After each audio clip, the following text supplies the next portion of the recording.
जन जन की आवाज न्यूज़ भारत।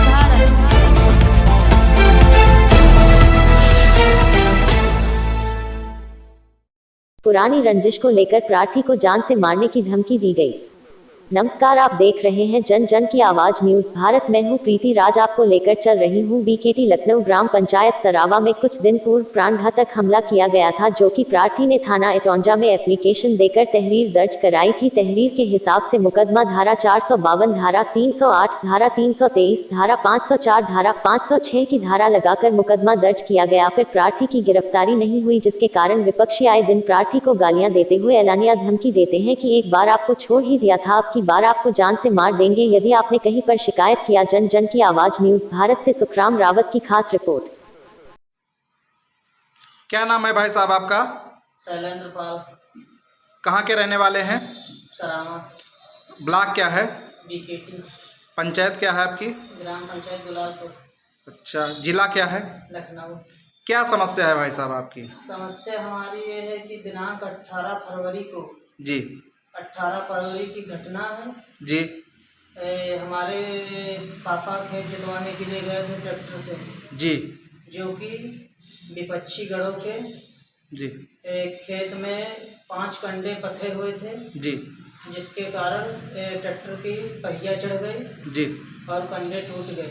जी तो उन्होंने हमारे ऊपर जानलेवा हमला किया। जी कुल्हाड़ी और लाठी डंडों से वार किया। जी हमारे सिर पर लाठी मार दी, हमारे भाई के सिर पर कुल्हाड़ी से वार किया, जो मौके पर ही बेहोश हो गए।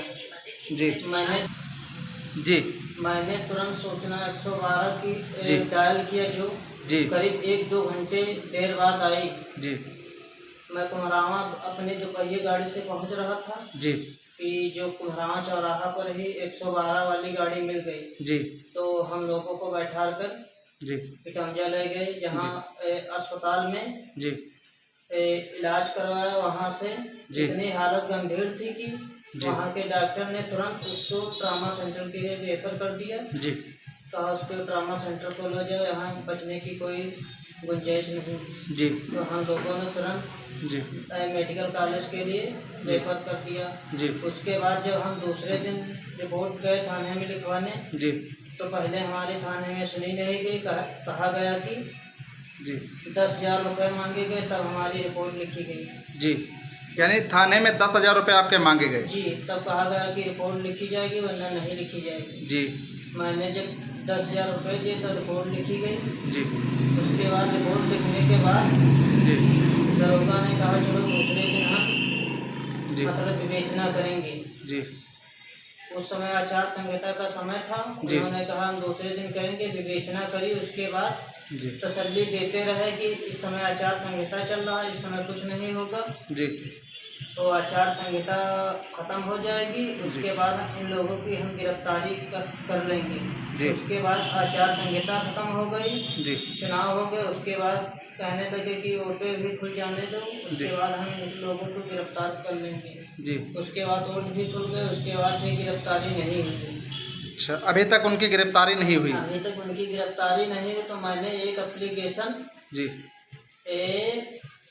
DCP को भी दी, जी उस पर भी कोई कार्रवाई नहीं हो रही। जी तो थाने जाओ, चौकी जाओ, तो ये लोग यही कहते हैं देखो उनकी गिरफ्तारी होगी, आश्वासन पे आश्वासन देते हैं, जी मगर कोई कार्रवाई नहीं होती। जी और वो लोग जो विपक्षी गढ़ लोग हैं, दोबारा जान से हत्या करने का प्रयास पहले भी किया था और फिर भी कर रहे हैं। जी लगातार धमकी दे रहे हैं कि इस बार तो बच गए हो, मगर इस बार नहीं बचोगे। तब भी पुलिस कोई एक्शन नहीं ले रही है। अच्छा, अब आप क्या चाहते हैं? हम ये चाहते हैं कि इनके ऊपर तुरंत कार्रवाई हो, मुकदमा लिखा 307 का लिखा जाए और तुरंत ये जेल जाएं। जी इनके हौसले इतने बुलंद हैं, कहते हैं कि हमारा कुछ नहीं कर पाओगे। हमारी थाने चौकी में सेटिंग है, ना तो कुछ हुआ है ना भी होगा।